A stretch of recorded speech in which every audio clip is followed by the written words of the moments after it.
नमस्कार दोस्तों, कैसे हैं आप सभी लोग। आप सभी लोग जानते हैं कि रेलवे मिनिस्टर अश्विनी वैष्णव ने कुछ बदलाव किए हैं, रेलवे रूल्स को चेंज किया है। तो जल्दी से जान लेते हैं कि क्या क्या रूल्स चेंज हुए हैं, क्योंकि हम सभी की रोजमर्रा की जिंदगी में आप लोग जानते हैं कि सभी लोग जब ट्रेन से यात्रा करते हैं तो उनके लिए ये रूल्स जानना कितना ज्यादा जरूरी है। चलिए शुरुआत करते हैं।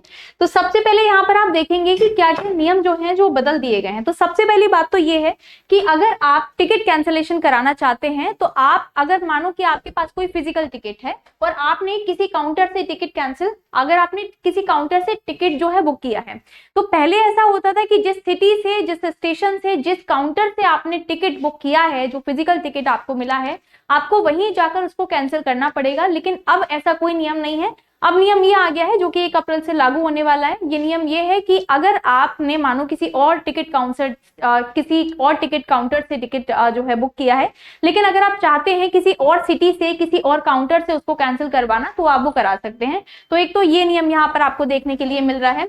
दूसरा जो नियम है वो ये है कि अगर आप टिकट कैंसिल कर रहे हो, क्योंकि ये जो है ना ये बहुत ज्यादा इंपॉर्टेंट चार्ट है, अगर आप चाहें तो उसका स्क्रीनशॉट भी ले सकते हैं। देखिएगा, सबसे पहले क्या नियम हुआ करते थे कि अगर आपने कोई टिकट बुक किया है और ट्रेन डिपार्चर से अगर आप 48 आवर्स पहले अगर टिकट कैंसिल करते हैं तो आपको फुल रिफंड मिल जाता था, सर्विस चार्ज वगैरह काट के। ठीक है, तो वो बहुत नॉमिनल चार्ज होता था जो आपको काट के मिल जाता था। अच्छा, अब ये क्या हो गया है, अब ये हो गया है कि 72 घंटे से पहले अगर आप टिकट कैंसिल करते हो तभी आपको फुल रिफंड मिलेगा, अदरवाइज आपको फुल रिफंड नहीं दिया जाएगा। ठीक है। अच्छा, दूसरी बात क्या बोली है, दूसरी बात ये है कि पहले ये हुआ करता था कि अगर आप 40 आवर्स से 12 आवर्स के बीच में अगर टिकट कैंसिल करते हो तो फिर आपको 25% का डिडक्शन करके फिर आपको रिफंड जो है वो दे दिया जाता था। बट अब क्या हो गया है, अब ये हो गया है कि अगर आप 72 घंटे से 24 घंटे के बीच में अगर आप टिकट कैंसिल करते हैं तभी आपको क्या मिलेगा, 25% डिडक्शन करके आपको रिफंड वापस कर दिया जाएगा। तीसरी बात सुनिए, तीसरा ये है कि अगर आप पहले 12 घंटे से 4 घंटे के बीच में अगर आप टिकट कैंसिल करते थे, आपको याद आया कि नहीं भाई अब टिकट कैंसिल कर देना चाहिए, मुझे यात्रा नहीं करनी है, तो फिर क्या होता था, फिर आपको 50% का डिडक्शन करके 50% आपको रिफंड वापस मिल जाता था। अब क्या हो गया है, अब ये हो गया है कि अगर आप 24 घंटे से 8 घंटे के बीच में अगर टिकट कैंसिल कर रहे हैं तो ही फिर आपको 50% का जो रिफंड है वो दिया जाएगा, अन्यथा नहीं मिलेगा।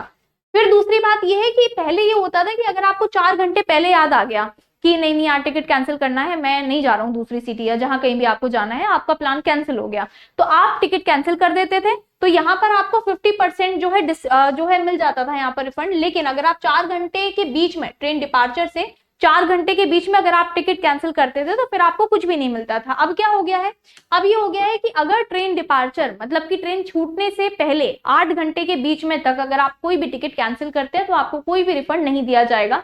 तो ये यहाँ पर रूल्स आए हैं। अब ये रूल्स आए तो हैं, बट ये क्यों आए हैं, क्यों अनाउंस किए गए हैं।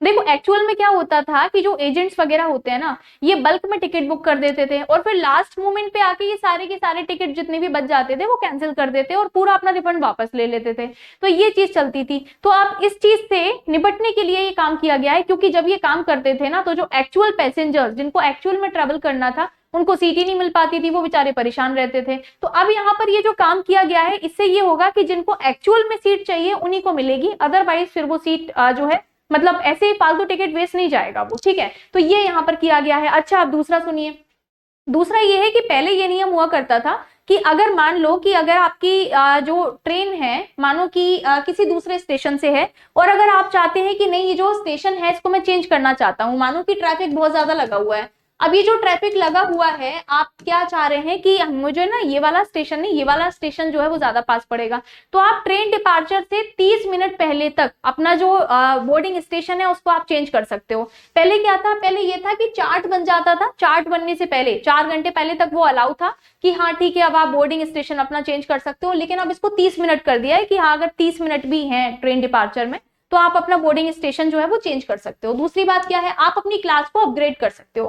क्लास अपग्रेड कैसे कर सकते हो, मानो कि आपके पास में स्लीपर का टिकट है लेकिन आपने चेक किया कि नहीं एसी में अभी खाली है, एसी में सीट खाली है, थर्ड एसी में, सेकंड एसी में, फर्स्ट एसी में अभी सीट खाली है, तो फिर आप क्या करेंगे, वहां से तुरंत ही आप क्या कर सकते हो, आप अपना जो टिकट है उसको अपग्रेड कर सकते हो। मानो आप थर्ड एसी में बैठे हुए हो लेकिन आपने देखा कि नहीं सेकंड एसी में अभी जो है टिकट खाली है, तो आप क्या करोगे, आप तुरंत जो है उसको अपग्रेड कर लोगे और आपको सेकंड एसी का जो टिकट है वो प्रोवाइड करा दिया जाएगा। तो इस तरीके से आप ट्रेन में बैठे बैठे अंदर ही आप क्या कर सकते हैं, क्लास को अपग्रेड कर सकते हैं। ठीक है, अच्छा ये सारे काम जो हो रहे हैं ना, इसके लिए आपको एक ऐप चाहिए, रेल वन ऐप, उसी के थ्रू ये सारे काम होंगे। अच्छा तीसरा यहाँ पर बात बोली गई है कि टिकट की जो कालाबाजारी होती है उसका अंत किया गया है। कैसे किया गया है? उसका अंत इस तरीके से किया गया है कि अगर आपके पास में रेल वन ऐप है और उसमें आपको अपनी IRCTC जो आईडी है उसको लॉग इन करना है, उसके बाद में क्या करना है, आधार का आपका ऑथेंटिकेशन जरूरी है उसमें। उसके बाद में आप किसी भी तरीके से, अगर आपको बोर्डिंग स्टेशन चेंज करना है, मानो आपको खाना ऑर्डर करना है, आपको कोई टिकट बुक करना है, आप सारे के सारे काम इस रेल वन ऐप से कर सकते हो। अब यहाँ पर देखो ये सारे काम दिए हैं कि रेल वन ऐप में क्या क्या चीजें हो सकती हैं। आपको प्लेटफॉर्म टिकट मिल जाएगा, आपको नॉर्मल टिकट मिल जाएगा, एक ही जगह पर ये सारी चीजें आपको मिल रही हैं। दूसरी बात, केटरिंग सुविधा आपको मिल रही है, मानो आपको खाना ऑर्डर करना है तो आप वहां से तुरंत ही खाना ऑर्डर कर सकते हो। तीसरा, आपको लाइव ट्रैकिंग मिल सकती है ट्रेन की ट्रेन अभी कहाँ तक पहुंच गई, कितनी देर में पहुंचेगी, कौन से प्लेटफॉर्म पर आएगी, तो ये सारी चीजें आपको वहां से मिल जाएंगी, है ना। तो यहाँ पर ये सारे बदलाव किए गए हैं। आई होप आपको समझ में आए होंगे कि क्या क्या बदलाव हुए हैं। ये बदलाव 1 अप्रैल के बाद से लागू कर दिए जाएंगे। तो ये सारी चीजें आपको जानना जरूरी थी। ये वीडियो सभी बच्चों के साथ में, फैमिली मेंबर्स के साथ में, फ्रेंड्स के साथ में, सभी के साथ में शेयर कर दीजिए जो कि बार बार ट्रेन से यात्रा करते रहते हैं। उनको ये सारी जो रूल्स हैं वो जानना बहुत ज्यादा जरूरी है। और ऐसी वीडियोस के लिए हमारे चैनल को सब्सक्राइब करें, वीडियो को लाइक करें। Thank you so much.